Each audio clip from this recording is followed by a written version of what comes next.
Happy Labor Day weekend, fellow fan duelers. This is Grade A Fantasy episode 5. And today we will be previewing the Thursday single game slate for the opening day of the NFL season against with the Buffalo Bills going against the Los Angeles Rams.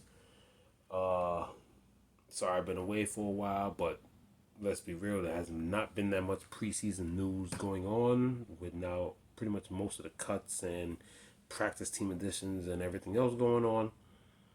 Honestly, I'm going to open up with just what's going on the with preseason cuts and all that other stuff.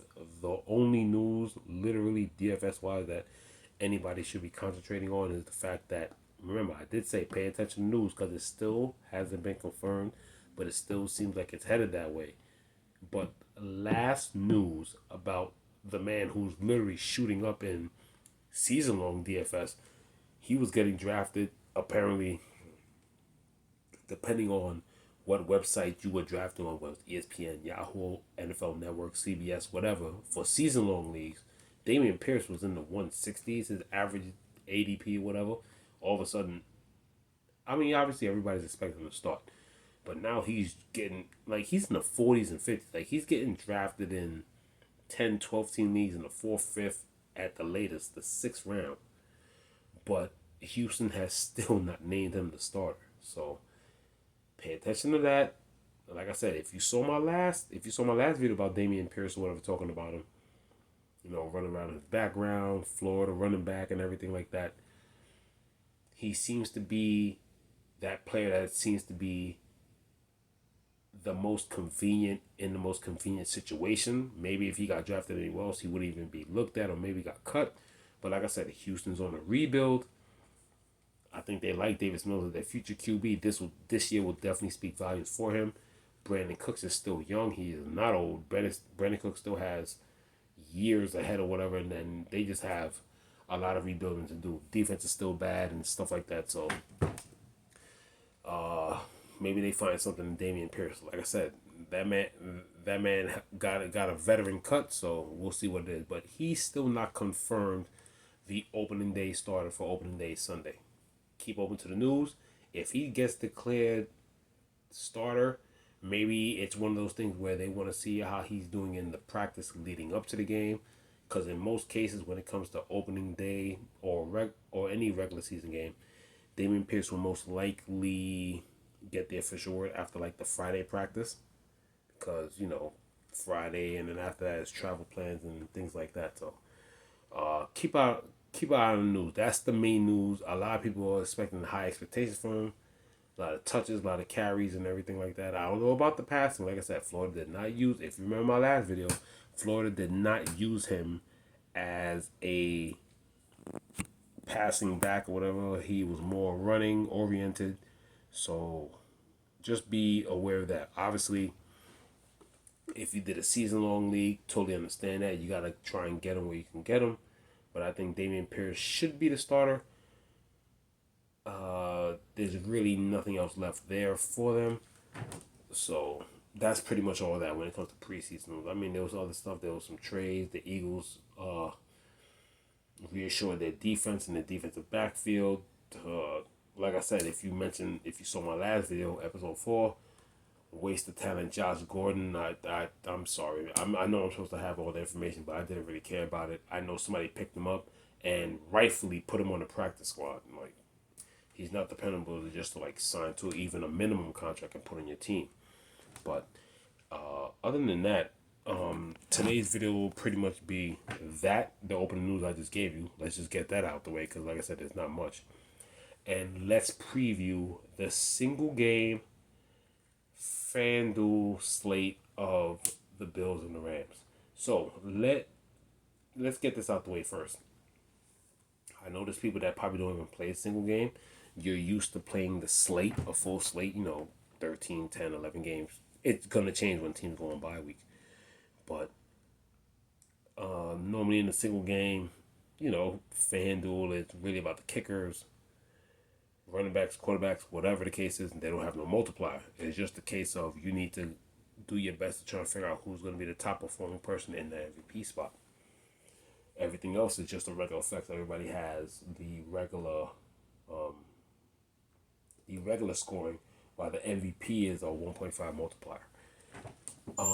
This year, what they're doing in Fan Duel differently, trying to, I guess, adapt to DraftKings, is that they actually added defense this year. Now, for this game, I think this might be the first bit of advice that I'm going to give you. This might be the game you want to fade both defenses. If you're going to pick one, in my opinion, I think the Rams defense is going to force a turnover, get some sacks or whatever on Josh Allen for holding the ball a little too long if he doesn't scramble out the pocket. But that's just me. Will I be heavy on defenses? No. Will I have a few defenses in my lineup? Yes. And if I do have a defense, it will be the Rams defense, even though this game is predicted to be one of the highest scoring of week one. I think the over-under for this game is 52.5.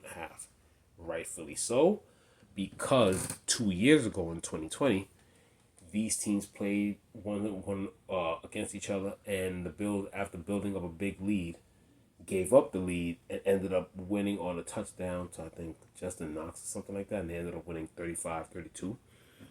So, and in that game, I think Josh Allen had 3 passing touchdowns, 1 rushing touchdown. So, there's a reason why Josh Allen will most likely be the most popularly owned MVP. You're just going to have to do your best to get different from everywhere else. But here's the thing for people who don't play Showdown. Normally, the top player is capped at 1,600. Normally, if you play Showdown a lot on FanDuel, and I do, knowing people like Lamar, Patrick Mahomes, even Cooper Kupp, they hit that high limit of 16. 16 is high enough as it is. They have Josh Allen at 17.5. That is a lot of money just on one player. Now, obviously, if Josh Allen does what he did back in 2020, when they won 35-32, then yeah, he's most likely worth it. But here's the thing. If you're going to build a lineup, you got to understand that even with the multiplier, throwing those TD passes really doesn't mean much, especially if Josh Allen doesn't have a great day rushing, and he needs to get that rushing touchdown. He did have the rushing touchdown back in 2020. So when a QB has the rushing touchdowns, all those points go allocated to him. He's not sharing with nobody. He's not tossing a pass and giving up yards to somebody else. So those running QBs, like I've seen Lamar at 16, but 17.5 is one of the few rare times that I've seen him put that top player salary that high. So this is one of those where it may seem obvious to put Josh Allen at the MVP, but you might get a little different by not having him at the MVP slot, because unlike DraftKings, FanDuel does have the just regular salary. They don't have the multiplier where you put that guy in there and not only does it multiply his points, but multiply his salary. Having 17.5 is a lot to give up, but he's definitely worth it. You're just going to have to get a little creative with it. Along with that, Cooper Kupp is at the regular base of what somebody should be in a top salary single game. He's at 16. That's what known is. Patrick Mahomes is at 16. Lamar's at 16. Stuff like that. John Taylor 16. You might see, as hyped as Jonathan Taylor is, you might see Jonathan Taylor at 16.5. I don't think you're going to see Jonathan Taylor at 17, but you might see him at 16.5. After that, Cooper Kupp is at the limit at 16. And then after that, you got Stafford at 15.5. You got Diggs at 14 even. 12.5 for Cam Akers, so on and so forth. We'll get to the lineups and pricing a little bit later. But, yeah. If you're going to go Josh Allen, he might be the most popular owned MVP, most likely. But at 17.5, you're giving up a lot of salary. So the minute you put Josh Allen in at 17.5, what you're looking at, which most lineups will have, you're gonna have to have him. So the minute he's at 17.5, automatically you're down from 13 whatever per player to 10 per player and 42,500 left in your salary. He's gonna have to be there. So just because he's probably the most popular play, I don't think because of that salary, he might not be as owned as much as you think. See, the thing is, with 17.5, if you put him and Cooper Kupp in the same lineup, you're automatically looking at 8,000 per player. So you're gonna have to get pretty creative. So I'm just giving you the heads up notice that if you don't have Josh Allen in your lineup, do not feel bad because not having Josh Allen in your lineup, and let's say you put Cooper Cup there as your MVP. If you put Cooper Cup as your MVP, you automatically should be around 11,000 per player, which is a big difference from starting from Josh Allen's just over 10,000 per player. So with that being said, this is an interesting state. Tough pricing. Like I said, Josh Allen at 17.5 is super high for a FanDuel slate. Normally, normally the barrier is 16 for the top guy. And like I said, that's for like Patrick Mahomes, Lamar, and stuff like that. You might even get Jalen Hurts there a couple times. Might even get Kyler Murray there a couple times. But let's go over with the basic rules. Unless Josh Allen runs for, has a good running game, and rushes for a touchdown, that's when you're going to want him the most. Because remember, if he's your MVP, throwing the touchdowns, he's sharing those correlated points with another receiver. And for a 4 point TD pass, and the yardage that he gets, he's not gonna boost up as much if he throws the same kind of pass to, let's say, Stephon Diggs or Gabriel Davis for a 6 down touchdown pass, point 0.5 reception, then plus whatever yards he get.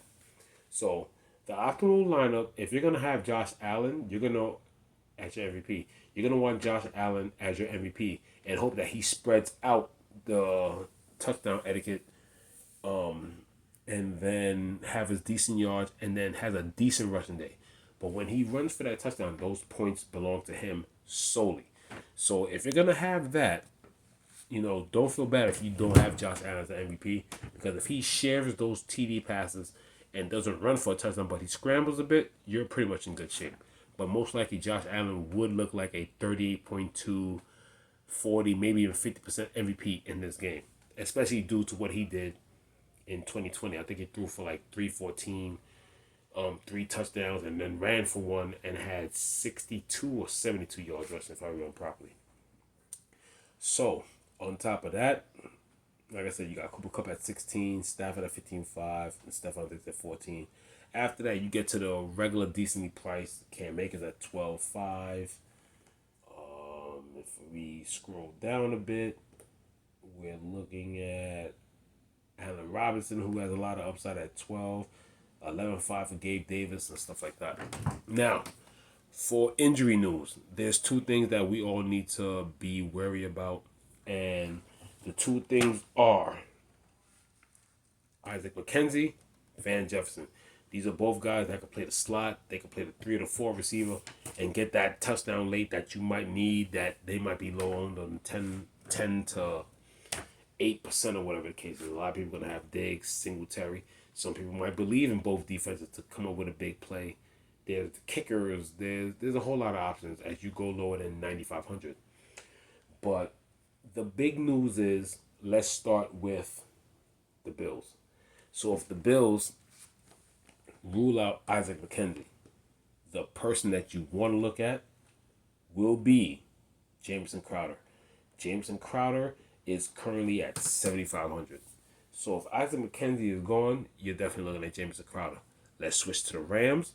Injury concerns. The only person that's there is Van Jefferson. If you're on FanDuel, totally ignore the Q tag next to Matthew Stafford. It was 2 days ago that he was confirmed that with his throwing rehab and his elbow issues, he's totally ready, 100% ready to go for opening day. So don't worry about that Q tag on Matthew Stafford. But when it comes to Van Jefferson, if Van Jefferson is out, you might want to go to Tutu Atwell at 6,500, very low owned. If the news comes out late, then you might want to adjust to him a little bit. He might stay low owned, who knows. But if you ask me, out of those two, I would definitely be trusting Isaac McKenzie. If he's in the game, if he's out of the game, then definitely Jamison Crowder is definitely somebody that I will look to make a big play here and there. I love Gabe Davis, of course.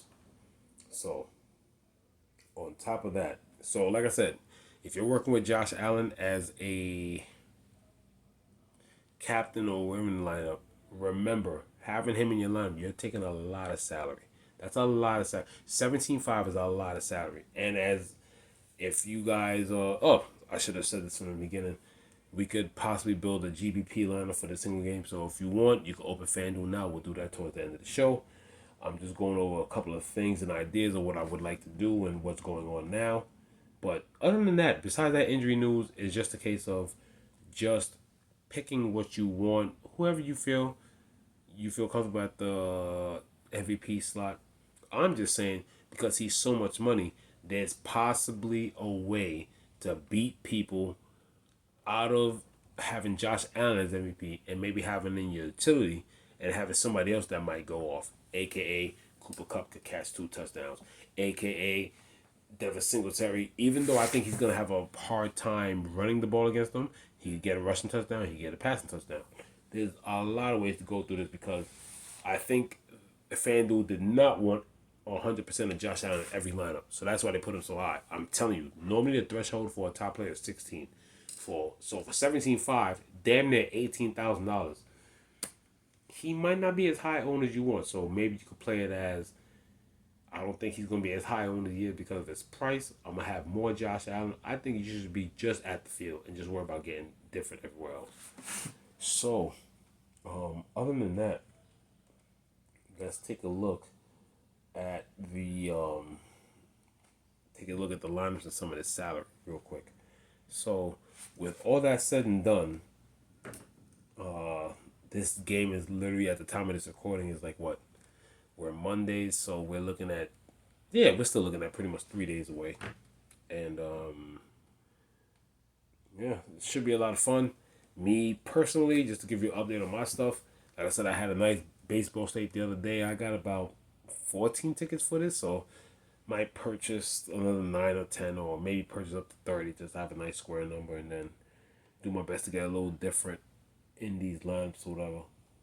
And then after this, look for Grade A Fantasy to preview the main Sunday slate around Thursday, Friday. I'm getting this out the way right now for the single game.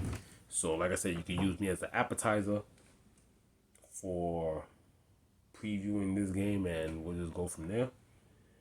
But yeah, 16,000 for Cup is normally the threshold. Like I said, 17.5, you're going to have to do some options.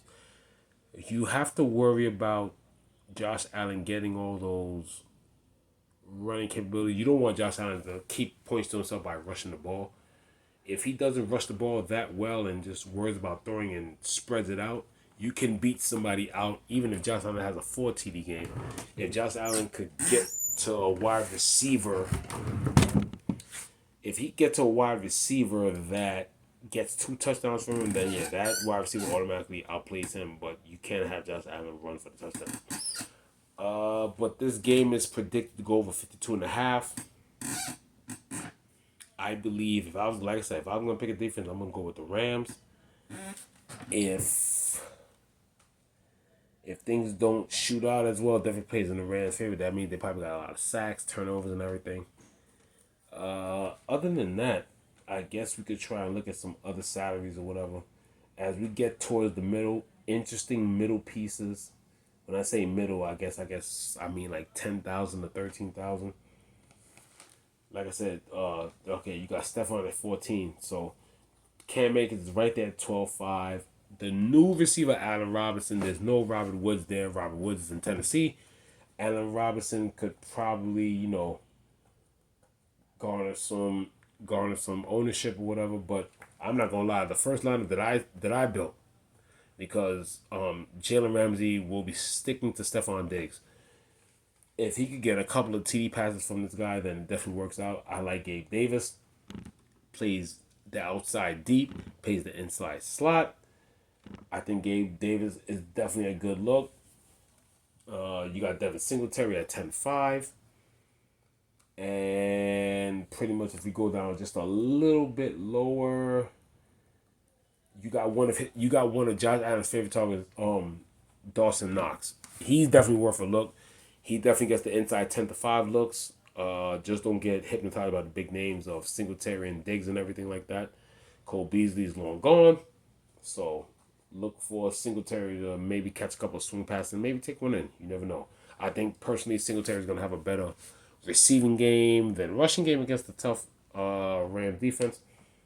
And overall should be a good game. So, with all that said and done, I think what we should do is talk about making a lineup. Now, for people who play FanDuel only or whatever, just let you know right now, if you're gonna have a wide receiver at your flex. If you're gonna have a wide receiver at your MVP spot, you have to correlate with the wide receiver. You need all those points together to get together, especially if you got a quarterback that throws it to a low old wide receiver, shoot you right up. So in that case, if it's me, if you're looking at Buffalo, Stephon Diggs with Josh Allen, maybe you want to pair him up with another receiver and then another receiver from the Ram squad. Because if you're thinking this game is going to shoot out, then you're gonna want the wide receivers more than the running backs. So other than that, let's see if we could maybe build a little lineup and see what we go for. So FanDuel, daily fantasy, their budget is I think is at 660. If I got that right, yeah, 60, right? Let me click this. Get Cooper Cup out the MVP spot. This doesn't seem to be working, but yeah, it's 60. So $60,000 budget for FanDuel, and what we're gonna do is see if we could just build a nice GBP lineup or whatever, and then maybe y'all go from there. But like I said, having Josh Allen at 17.5, FanDuel know what they was doing. They priced him right. They know he could break the slate, so they couldn't make him that easy to fit in anything. But just letting you know, if you dare try to put Josh Allen, who's over the normal cap, and then put Cooper Cup, you're looking at $8,800 per player after that. So you're going to have to pick maybe one or two cheap people to try and at least get somebody decent at 10.5. Maybe Devin Singletary. Who knows? 2 games ago, Devin Singletary didn't do much. He did okay, but definitely not for your GPP purposes. Did he catch something? I'm not too sure. But running wise, he looked good running wise. But with the Bills falling down early, the Bills were actually up and then blew a 25-point deficit. And then, of course, the passing all happened from late third quarter to fourth quarter. So, but if I were you and Josh Allen doesn't have the crazy game on the ground, you might want to get a little different. Get Josh Allen in your utility and find a wide receiver that you feel that he's going to get the ball to a lot. I'm favoring Gabe Davis and all the other guys. Yes, I do like Stephon Diggs. Yes, he will be in many of my lineups, but Stephon Diggs is most likely going to drive the Jalen Ramsey chalk or whatever that he's going to get guarded by him. I think Stephon Diggs should be able to hold his own, but he shouldn't break out where it makes him want to be the MVP. But you could be slick about it where people, as you can see by me, are scared of Jalen Ramsey a little bit, or at least worried about Jalen Ramsey. And Stephon Diggs will definitely be a low-owned MVP. Other than that, obviously, Cup being at the regular 16,000. Whatever wide receiver, if you have a wide receiver MVP, you have to stack him with your quarterback. You just have to. If you're not doing it that way, then you're doing it wrong. But other than that, like I said, you're definitely gonna have to build around the 17.5 of Josh Allen. That's a lot. That, like I said, that's 1,500 more than the typical threshold of what they normally are. So let's see if I come up with something, just a little dummy lineup. Maybe you guys be interested or whatever. And then let's X this out. Like I said, FanDuel single game. If you put somebody in the MVP, the score multiplier is not the salary. So you could put any salary wherever the hell you want. But in FanDuel, you better make sure that guy in your MVP slot is the one that goes off. Like I said, 3 touchdowns, 1 running for Josh Allen in 2020 against the Rams, that 135-32. Most likely that running TD put him over the top. Because like I said, when a quarterback runs, they don't share those points with anybody. They don't correlate anybody. They're just his points. As you throw a TD pass with him in the MVP spot, and let's say he throws it twice to somebody, that person with the wide receiver that he threw to twice is going to outdo you more than likely. So even though being detrimental for that very high price, He possibly could be a little low more than you think. I still think Josh Allen's probably going to dominate maybe anywhere from 38.8 to maybe 50 to 60. I mean, that's a long range, but Josh Allen is still Josh Allen. So let's build a dummy lineup and we'll see where it goes.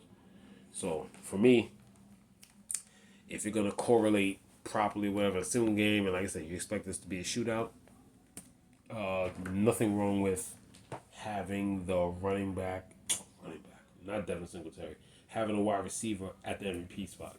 Me personally, the first lineup that I drafted and I did a dummy lineup and I messed with it was Gabe Davis. Gabe Davis was my wide receiver that was there, and then of course I stopped with Josh Allen. And then once I saw that, I definitely like the ratio. I definitely like the ratio of money per player that I had left. So let's just say you go Gabe Davis. If you put a wide receiver in your, you gotta have the quarterback, fellas. Don't just pick somebody else, whatever. Because if he throws that guy 2 touchdowns, and you don't have the quarterback there, like yeah, you have the right MVP, but the rest of your lineup doesn't correlate and it doesn't make sense. Your single game has to make sense. You just can't pick random players. Can it work? Yes, but you have to pick players that make sense for your lineup. Wide receiver at MVP, your quarterback got to be one of your chalk plays in the stack, in your little mini stack. If you only pick 2 for that team, but um, but yeah, so I'm looking at Gabe Davis in my MVP spot at 11.5. After that, I will click in Josh Allen. Now I'm down to 10,333 per player. So after that, if I'm looking for anything with 3 spots left and just over 10,000 to go, I will most likely try and get Devin Singletary. Devin Singletary will be my boy. I think they're finally solidifying the role for him. I just wish they passed to him more. So let's say I go Devin Singletary. So you can catch a screen pass touchdown from him to you can catch a single TD pass and then hopefully Gabe Davis hits something deep, which is what you most likely want. And then your last 2 spots at 10,250 per player. You could possibly go. I'm not going Darrell Henderson. There's Dawson Knox. This is a high scoring, and if you believe this to be a high scoring game going both ways, then you can't onslaught a Fan Duel lineup. Onslaught or Fan Duel lineup means you're picking 4 of one, and then just satisfying the fact that Fan Duel wants you to pick the other guy. I'm gonna have all my lineups at 3 and 2, 2 and 3, whatever however you want to say it. And for this next pick, since I got these Bills here, you might want to jump up on maybe a kicker. You got Darrell Henderson, you got Matt Gay, you got Isaiah McKenzie. I go Isaiah McKenzie for 85. Like I said, don't be afraid to pick Isaiah McKenzie if he plays. Cole Beasley is no longer there. Gabe Davis and Stephon Diggs are mostly those mid to deep threats. And if I'm going to go there with 12,000 on average, I think I'll look at another Ram and who's available. Let's go up. 12,000. There you go. I'll mess with Allen Robinson. So you're hoping right now. Oh, wait. Can't do that. That's over 500. Wait. Yes, you can. I accidentally clicked Cam Akers. Allen Robinson, 12,000. So with Gabe Davis as your captain or whatever, you're hoping he hits some big plays. Allen, like I said, the only thing that will ruin that is Allen has a great game and then on top has a rush touchdown because he collects all those points to himself. He is not sharing those, which is why running quarterbacks like Lamar on these slates and Kyler Murray are always around that 16,000 limit. But yeah, if you want a preliminary, you got your wide receivers and a decent pass catching running back. Gabe Davis at the MVP. You got Josh Allen, Devin Singletary, Isaiah McKenzie. Be careful about Isaiah McKenzie. That's what I'm building now. Injury news could increase his flow or decrease it. And then you got Allen Robinson. So Allen Robinson's playing the Robert Woods role. But yeah, guys, this is pretty much a little preview of the single game slate. And yeah, I hope you guys are getting ready for Thursday night. Football is pretty much getting ready to open in 3 days. I know I'm excited. I hope you guys are excited. Most important, I hope you guys are having a great and safe Labor Day. Get home safe. But yeah, that's pretty much it. And like I said, Josh Allen, FanDuel was not messing around. It was not making it easy for all of us that just want to plug in Josh Allen and do something else. You're gonna have to figure it out because if you're gonna go heavy, you're gonna be going against with a bunch of guys that's under like 7,000 towards the end, especially with Cooper Cup at the normal threshold of 16,000. So for those lines that's gonna have Cooper Cup and Josh Allen in the same lineup, yo man, good luck. Can it happen? Yes, sure it can happen. Gonna be pretty difficult? No, because you're gonna kill a lot of the mid-level value that's there, and you're not gonna be able to get to it. So yeah, on that note, I hope everybody's all right, and I hope you're getting ready for Thursday. Hope you're getting ready for the Sunday slate. With me previewing this, I'm looking forward to doing the Sunday slate preview maybe Thursday or Friday if it's allowed, whatever can happen. What else? Please leave a like, subscribe. Thank you for watching the video. And yeah, good luck, man. Like I said, if you're gonna have Josh in your lineup, that's a lot of salary to take for one player. If not, y'all can work some now on the side. Be my guest. But I'm gonna enjoy the rest of my Labor Day. Keep sipping and start working on my lineups. But yeah, FanDuel knew what they was doing. 17.5K on Josh Allen. It's gonna make it creative. That's a lot of salary of a 60K salary. That's almost 1/3 of the salary, and you still gotta pick other people. So FanDuel definitely gonna make people think, sweat, and however it's gonna go. But for us, dummy lineup would be Gabriel Davis correlating with Josh Allen. Devin Singletary running back. You got Isaiah McKenzie and then Allen Robinson. We shall see how this goes. We're literally 2.5 days away. Can't wait. And everybody playing that slate, yo, good luck tonight. And I hope you leave me a comment, subscribe, notification bell, whatever the case is. And yeah, I think we're good to go. So, Indy, I was about to say Indy. Los Angeles and Buffalo. Game 1 of the opening season. Can't wait. Should be a lot of fun. This is Grade A Fantasy. Signing off.